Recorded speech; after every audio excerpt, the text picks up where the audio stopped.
रहीम दोस्तों, अस्सलाम वालेकुम। अगर आपने हमारा यूट्यूब चैनल सब्सक्राइब नहीं किया तो प्लीज़ इसको सब्सक्राइब कर लें ताकि आपके साथ हमारा राब्ता जो है वो मुसलसल रहे।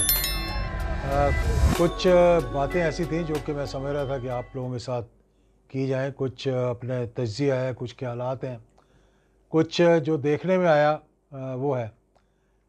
मैं 1988 से प्रैक्टिकल पॉलिटिक्स के अंदर हूँ और जितनी महाजराई 88 और 90s के बीच में थी, मेरे ख़्याल में इतनी महाजराई पाकिस्तान में कभी भी नहीं हुई होगी, क्योंकि एक फरमाइश के मुताबिक मरकज़ में पीपल्स पार्टी की हुकूमत आ गई और उसको बैलेंस करने के लिए पंजाब में जो है वो मुस्लिम लीग या IGI की हुकूमत बना दी गई।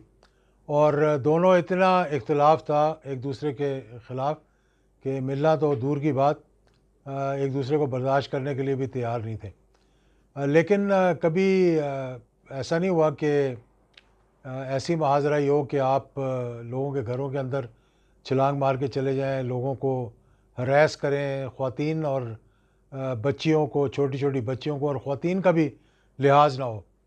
मुझे याद है जब मैंने क्लैशनिकोव लहराई थी, शेख रशीद साहब जेल में थे और उनके लिए एक मियाँ नवाज शरीफ साहब ने जलसा किया था और उनके घर के अंदर से यानी लाल हवेली में से एक क्लैशनिकोव उन पर डाल कर उन्हें सज़ा दे दी गई थी, कुछ 7 साल की, या तो उन्हें भावलपुर जेल में भिजवा दिया गया था। तो उनकी एक हम जलसा कर रहे थे उनके लिए, उस वक्त बड़ा अपोजिशन का अरूज था और लाल हवेली के सामने हमने जलसा किया। तो वहाँ मैंने एक गार्ड से क्लैशनिकोव लेकर उसको लहराया और कहा सिर्फ ये था कि ये क्लैशनिकोव है जैसी कि बहुत सी पाकिस्तान के अंदर हैं, जिसकी वजह से शेख रशीद को पकड़ कर अंदर किया। तो उसके बाद उन्होंने मुझे अरेस्ट कर लिया और ये मैं बता रहा था कि महाजराई किस किस्म की होती थी। और फिर कुछ 3 दिन रखा अदालत में। उससे पहले हमने पहिया जाम की कॉल दी तो हम सारे के सारे कोई 500 लोग जेल में थे, अडयाला जेल में थे। कोई तकरीबन शेख रशीद साहब भी, मैं भी, पिंडी के तकरीबन, पिंडी और गिरदोनवा के, गुजर खान के, सारे जितने लीडर्स थे PMLN के, सिवाय इक्का दुक्का के नवाज़ खोखर साहब बच गए थे, उन दिनों में PMLN में होते थे, और कुछ और थे जो कि उनके काबू नहीं आए, लेकिन बाकी सबको पकड़ लिया था, पकड़ कर अंदर बंद कर दिया। कोई 19 दिन या 24 दिन हमें अंदर रखा था बहुत। और फिर एक मरतबा मुझे याद है कि जब हुकूमत मोहतरमा की ख़त्म होने लगी थी तो काजी साहब, नूरानी साहब और हमने, मैं, शेख रशीद, पिंडी में हमने एक जुलूस निकाला था और इस्लामाबाद की तरफ मार्च कर रहे थे। तो पहली दफ़ा हमने देखा कि कुछ कंटेनर दूर लगे हुए थे और आंसू गैस का इस्तेमाल किया और वो ताज़ा ताज़ा आंसू गैस ख़रीदी गई थी जो कि लेटेस्ट, उसके अंदर यानी कि सख्त कड़वी और इंसान को चोक कर देने वाली थी। तो जिस तरह कल आपने देखा कि बहुत से लोगों को शेल लगे, हमाद अज़हर को शेल लगा, उसका सर फट गया। कुछ उमर अयूब साहब के साथ बहुत ज़्यादती हुई। यास्मीन राशिद हैं, पता नहीं, मेरी तो उनसे वैसे ज़्यादातर इख्तलाफ सियासी तौर पे रहा उनके साथ। एक दो हमने प्रोग्राम भी इकट्ठे किए, लेकिन बहैसियत पॉलिटिशियन बड़ी दिलेर ख़ातून है। उन्होंने बड़ा डट के जब उनके घर पे रेड किया था तो उसका मुकाबला किया और उसके बाद कल जो मनाजिर देखने के लिए आए वो तो बयान करने से बाहर है। तो मैं कहने की ये कोशिश कर रहा था कि अपोजिशन थी 88 से 90 तक, 90 से 93 तक बहुत महाजराई थी, ट्रेन मार्च हो रहे थे, पहिए जाम हो रहे थे, लेकिन कभी ऐसा नहीं हुआ कि आप इस किस्म की रियासती दहशत गर्दी करें कि आपको लगे ना कि आप पाकिस्तान के अंदर मौजूद हैं। ये जब कश्मीर के क्लिप्स दिखाए जाते हैं, मकबूजा कश्मीर के, कि हिंदुस्तान की फ़ौज वहाँ पर क्या कर रही है, तो यही मनाजर देखने में आते हैं। और मैं नहीं कभी ये सोच सकता था कि ये इतनी सख्त जो है वो पुलिस, और पुलिस के साथ जो, मैं किसी का नाम नहीं लेता कि कौन थे, लेकिन प्राइवेट कपड़ों में जो लोग थे, मैं तो कहा गया यहाँ आकर के जैसे कि अपोजिशन का काम है और हुकूमत का काम है, ये 200 लोग थे। मेरा ख्याल है आपने जितने शेल इस्तेमाल किए, अगर उसका हिसाब लगा लें तो मेरे ख्याल में मिलियंस ऑफ डॉलर्स का आपने जिनको इंपोर्ट किया जाता है बाहर से, वो ख़र्चा आपने कर दिया, जिस तरह उनको ज़ाया किया कल डी चौक में, अटक पे, लाहौर के अंदर और दीगर फैसलाबाद में मोटरवे के ऊपर। और फिर हैरानी की बात मुझे जो हुई है, जिसका सवाल मैं अभी पूछ रहा हूँ और उसकी तह तक पहुँचूँगा, कि मरकज़ में तो एक लूली लंगड़ी हुकूमत, टूटी फूटी हुकूमत है। इसी तरह से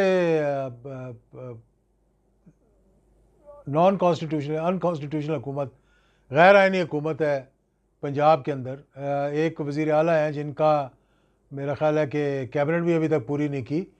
तो पुलिस जो इतनी चुस्ती के साथ लगी हुई थी, इस तरह से चल रही थी कि जैसे कहीं रिमोट किसी ने पकड़ा हुआ है और उनको जो है अहकामात कहीं से आ रहे हैं और वो उस पर अमल दरामद कर रहे हैं, और उनको पता है कि अगर हम नहीं करेंगे तो फिर कहीं डंडा जो है वो कहीं चल रहा है।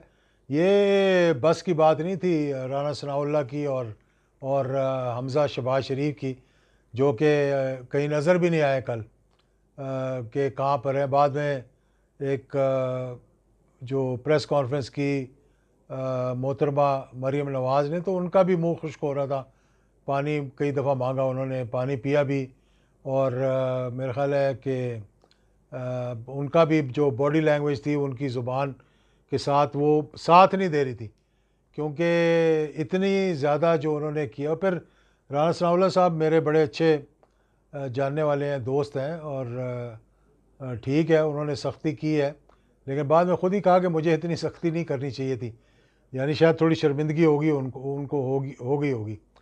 तो ये चीज़ें जो हैं, ये पाकिस्तान के अंदर इस वक्त जितनी पोलराइजेशन आप लोगों ने कर दी है, तो इतना 3.5 साल शोर करती रही है हुकूमत, इलेक्शन इलेक्शन इलेक्शन इलेक्शन, और सिलेक्टेड के नारे हम सुनते रहे। आसिफ अली जरदारी साहब और नवाज़ शरीफ साहब और दीगर, मौलाना फजल रहमान, सब ये कहते रहे कि जी इलेक्शन करवाएं।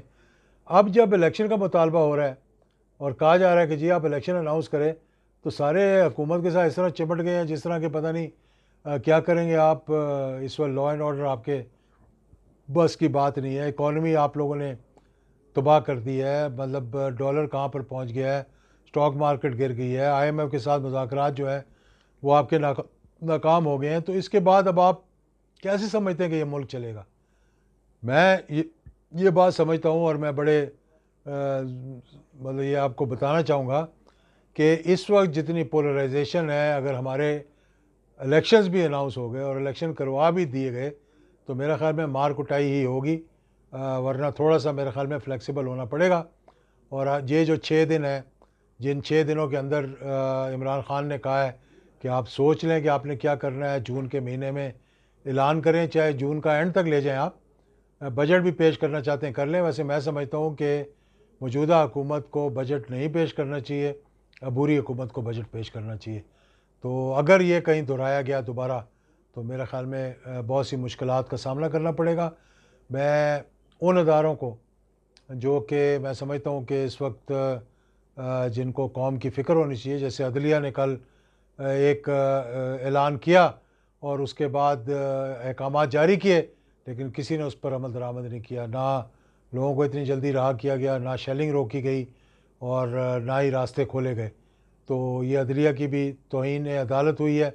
और इसी तरह मैं समझता हूँ कि हमारी इस्टेब्लिशमेंट जो है उसको भी एक हद तक खामोश, तमाशाई तो नहीं कहूँगा, लेकिन खामोशी इख्तियार करनी चाहिए।